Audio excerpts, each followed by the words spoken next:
Bonjour tout le monde, vous êtes sur Faith Channel et comme vous le savez, actuellement les informations sur le coronavirus inondent le monde. On a une inondation des informations sur le coronavirus. Pourtant, il n'y a rien qui se rapporte aux pratiques que toute personne doit suivre pour faire face à ce virus. Très peu.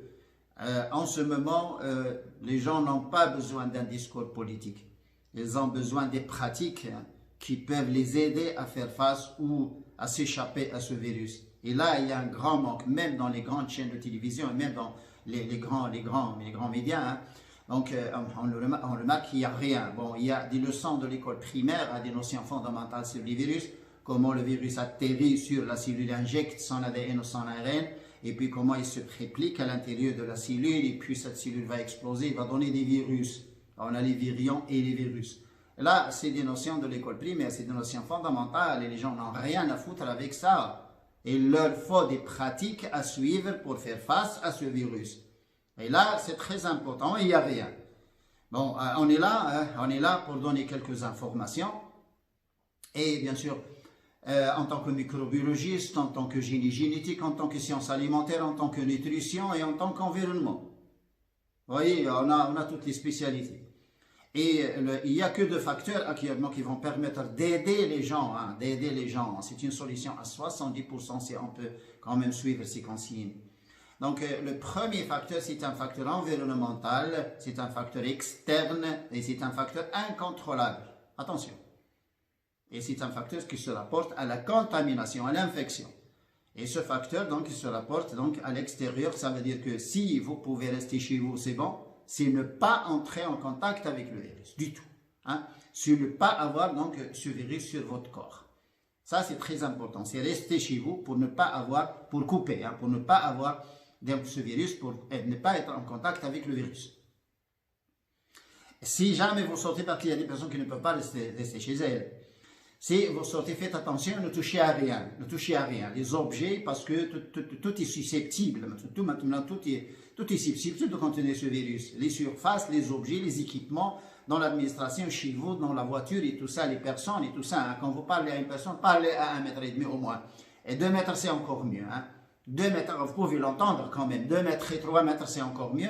Et ne parlez pas directement. Ne parlez pas en face. Parlez, disons, tournez quand même. Pourquoi? Parce que les éjections ils peuvent donc vous atteindre. Parce que c'est un virus qui voyage dans l'air et puis à une distance de 1,5 m. On a dit 1,5 m pour qu'on n'ait pas 3 mètres. Là, on est en sécurité. Et ne comptez pas sur le masque. Ça peut quand même protéger un tout petit peu, mais ne comptez pas sur votre masque. Parce qu'il y a des gens qui comptent sur le masque, ils font n'importe quoi. Ne comptez pas sur le masque. Comptez sur le non-contact. N'entrez pas en contact avec le virus, ça c'est encore mieux. Et même les gens qui travaillent actuellement, qui sont dans le domaine, c'est les autorités, c'est les médecins, c'est les infirmiers, c'est tout ça. Actuellement, il y a des personnes qui travaillent. Il ne faut pas qu'ils comptent sur les masques. Ça aide un peu, les masques, ça aide un peu, mais ne comptez pas sur les masques. Et puis, il y a des cabinets qu'il faut qu'ils ferment. Les cabinets des médecins privés, les cabinets de la chirurgie dentaire, les pharmaciens, il faut qu'ils s'organisent quand même à laisser une petite fenêtre pour donner les médicaments. Mais il faut organiser ces choses parce qu'on ne peut rien. En ce moment. Donc il faut bien cerner la chose parce qu'il y a déjà des pays qui souffrent. L'Italie, l'Espagne, la France, la Belgique, enfin même les pays scandinaves, actuellement ils ont beaucoup de cas. Mais ils ferment, les pays scandinaves, ils ferment. Ça, c'est très important, même en Grande-Bretagne actuellement, et ça commence quand même à s'exploser.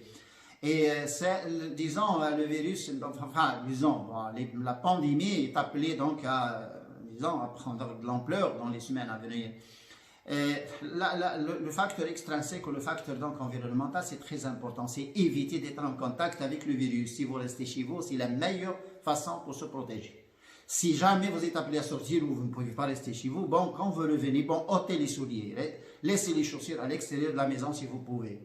Laissez vos chaussures à l'extérieur, sinon, si vous ne pouvez pas, et que vous les ôtez à l'intérieur de la maison, ôtez-les tout de suite et sur un linge imbibé d'eau de javel. Un linge, pas la peine de mettre, disons, une bassine ou quelque chose avec l'eau de javel, c'est pas la peine. Bon, un linge imbibé d'eau de javel, posez, donc ôtez vos souliers, laissez-les sur ce tissu, ce linge, une serpillière, enfin 2 serpillières, mettez l'une sur l'autre, 2 serpillières imbibées d'eau de javel et puis laissez vos chaussures là et puis allez tout de suite vous laver. Quand vous revenez à la maison, si vous avez des enfants ou vous avez quand même des relatifs qui vivent avec vous, donc allez tout de suite vous laver. Ça, c'est le premier facteur. Et si vous respectez ce facteur-là, on est déjà protégé à 50 et même plus, même à 60% et 70%. Oui. Et le deuxième facteur, là, c'est à l'intérieur de chez vous, hein, c'est à l'intérieur de la maison, c'est que c'est le facteur physiologique. C'est le facteur qui se rapporte à votre corps. Il faut que votre immunité soit plus élevée que d'habitude. Il faut être tellement élevé pour faire face à ce virus. Si vous êtes en bonne santé, vous avez une bonne immunité, là, vous pouvez quand même supporter ce virus. Bon. Et l'immunité, comment donc la renforcer, c'est d'abord arrêter de prendre les choses qui la détruisent d'abord. Il y a des choses qui détruisent l'immunité. Là, on ne fait pas attention. Hein. On est en train de recommander des aliments très oui, mais d'abord, couper d'abord les autres aliments, hein, les mauvais aliments d'ailleurs, qui permettent donc de détruire cette immunité, qui sont les conserves, les produits conservés, les huiles raffinées, hydrogénées, les margarines, et puis les sucres. Les aliments conservés, les huiles raffinées, les sucres. Et si vous arrêtez les viandes, c'est encore mieux. Si vous arrêtez les viandes, c'est encore mieux. Parce que trop de protéines, c'est pas bon hein, en état d'infection. Bon. Si vous arrêtez les viandes, c'est encore mieux. Hein, c'est une très bonne chose. Et puis la cuisson, pas de friture. Pas de friture. 2 fois. Hein. Faites la cuisine avec l'huile d'olive et l'eau avec une sauce. Avec une sauce, la cuisson humide, hein, l'huile d'olive dans l'eau, ça ne s'oxyde pas. Mais quand vous faites une friture dans l'huile d'olive, oui, ça devient toxique, ça s'oxyde. Mais l'huile d'olive mélangée avec de l'eau dans une sauce, cuisson avec de la sauce, là, ça ne s'oxyde pas parce que la température d'ébullition de l'eau, c'est 100 degrés. Donc, il ne peut pas léser l'huile d'olive. Et puis, les aliments qui chauffent votre corps. Les aliments qui chauffent votre corps. Bon, la classe des légumes. Il y a des légumes qui actuellement qui sont forts et qui sont denses, ils existent maintenant. C'est la classe des navets, tous les navets. Hein. C'est le rutabaga, les navets jaunes, les navets blancs, le panaï, hein, les navets amers et tout ça. Donc la classe des navets, hein, 2 fois. Et puis on a la classe des oignons, hein, l'échalote, la ciboulette, l'oignon, et puis l'ail, trop d'ail. Mettez l'ail dans votre potage. Mangez de l'ail, voilà manger. Il y a actuellement des gens qui sont en train de faire des préparations avec de l'ail contre les virus, c'est antiviral. Oui, si on met manger l'ail, ça se mange, hein, ce n'est pas un médicament, ça se mange. Hein. Vous pouvez même mettre trop d'ail dans votre potage. Et ce potage, c'est avec l'huile d'olive, hein, ces légumes, c'est avec l'huile d'olive. Mais attention, hein, il n'y a pas que les navets et la classe des oignons, il y a aussi les feuilles. Le céleri, hein, il y a le céleri et le persil. Le persil, le céleri, il y a les asperges, il y a la mauve. La mauve, ça existe maintenant. Hein. La mauve, ça chauffe très bien. Les asperges, ça chauffe très bien. Et puis les navets. Et on a aussi le céleri et le persil avec l'huile de potage, avec l'huile d'olive. Et puis mettez les épices. Hein. Épicez votre cuisine en ce moment. Épicez la cuisine en ce moment. Hein. Parce que ce virus-là ne supporte pas les épices. Le virus ne supporte pas les épices. Et surtout les épices piquantes. Donc, comme le gingembre, le galanga, le capre, le curcuma et la cannelle. 5 épices, attention. Si vous ajoutez les noix de muscade, c'est merveilleux. Les noix de muscade, ça chauffe bien. Hein? Et puis, il y a des pays qui ont le Koweït, qui ont beaucoup de choses. Mais c'est aussi 5 épices parce qu'ils sont très répartis dans le monde et ils sont un peu moins chers que les autres. Et puis les graines, mettez les graines. Le cresson, le premier c'est les cressons et les graines de coriandre. Les graines de coriandre 2 fois.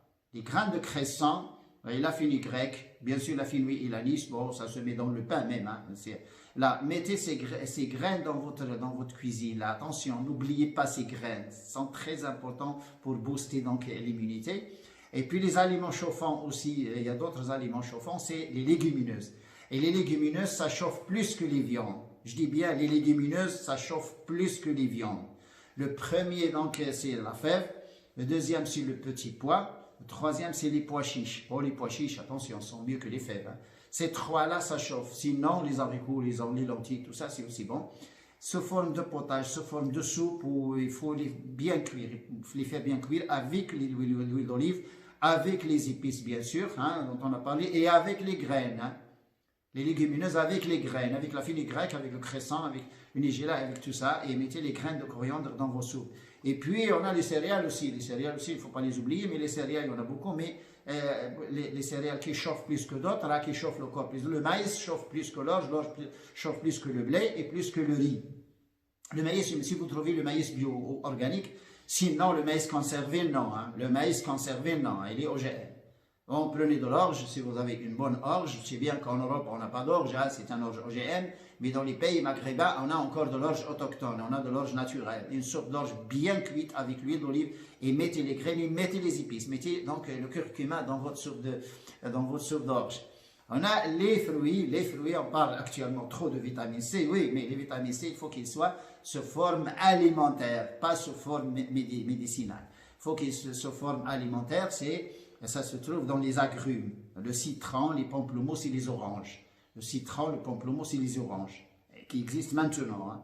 Et puis, il va apparaître donc des fruits saisonniers, surtout dans nos pays, hein, il y aurait des cerises, il y aurait des abricots, il y a beaucoup de choses, mais pas maintenant. Maintenant, c'est les oranges. Maintenant, c'est la saison des oranges.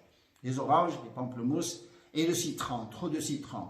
Et prenez une bonne quantité, mangez-les tout de suite, mangez-les, c'est tout, hein, ne compliquez pas la vie. Hein.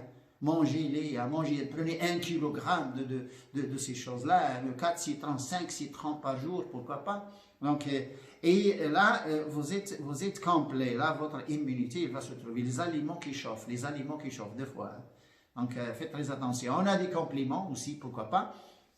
On en a parlé malheureusement, mais on a pris donc le discours comme rien du tout. On en a parlé, hein, c'est très fort, attention, c'est très fort. Et on continue à le redire et à le répéter, oui, tout au moment, pour faire, si les gens peuvent être convaincus par ça. Donc la gelée royale et la propolis, deux fois. Les infusions que vous prenez, l'huile, les feuilles d'olivier, 2 fois, les feuilles d'olivier 3 fois. Hein, une infusion des feuilles d'olivier. Et puis on a la silimarine qui existe dans le chardon-marie. Hein. Maintenant, c'est l'affaire du chardon-marie. Hein. Le chardon-marie, hein, il a une activité antivirale. Sinon, toutes les infusions, on a l'absinthe, on a la sauge, on a l'origan, on a la marjorine, on a le thym, on a beaucoup de choses. Donc, des infusions qu'on peut boire. Donc, 2 facteurs. Facteur externe, évitez donc d'être en contact avec le virus si vous pouvez rester chez vous. C'est bon, faites des exercices, jeûnez ou pratiquez une starvation, pourquoi pas. Pratiquez une bonne respiration profonde, pratiquez tout ce que vous voulez. Hein. Et puis, on a les aliments qui chauffent.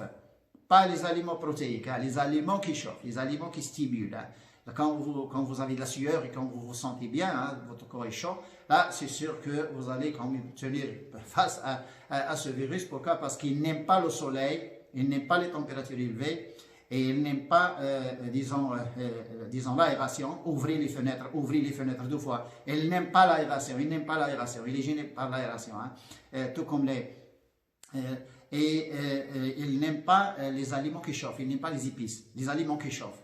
Regardez, donc en Inde, c'est plus d'1 milliard, et puis ils ont des cas moins que les pays d'Europe. Et puis les pays d'Asie, c'est aussi la même chose. Ils ont des cas, mais bon, c'est pas, hein, c'est sporadique, c'est pas comme une proportion élevée.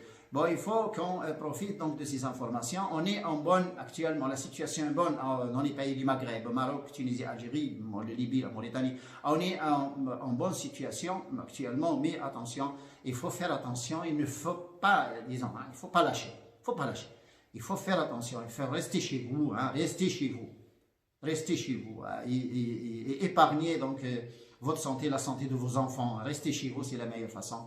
Et puis, quand vous sortez, ne touchez à rien et soyez très attentifs et faites attention. Et ça, ces informations-là, ça permet quand même d'aider parce que nous avons remarqué qu'il y a un grand vide, il n'y a rien. On est en train donc de se concentrer sur se laver les mains. Bon, les gens ils se lavent, mais surtout donc, le régime alimentaire actuellement, c'est clé, hein, c'est très fort pour aider les gens donc à faire face à ce virus. Un autre épisode, Inch'Allah. Salam alaikum. Au revoir tout le monde.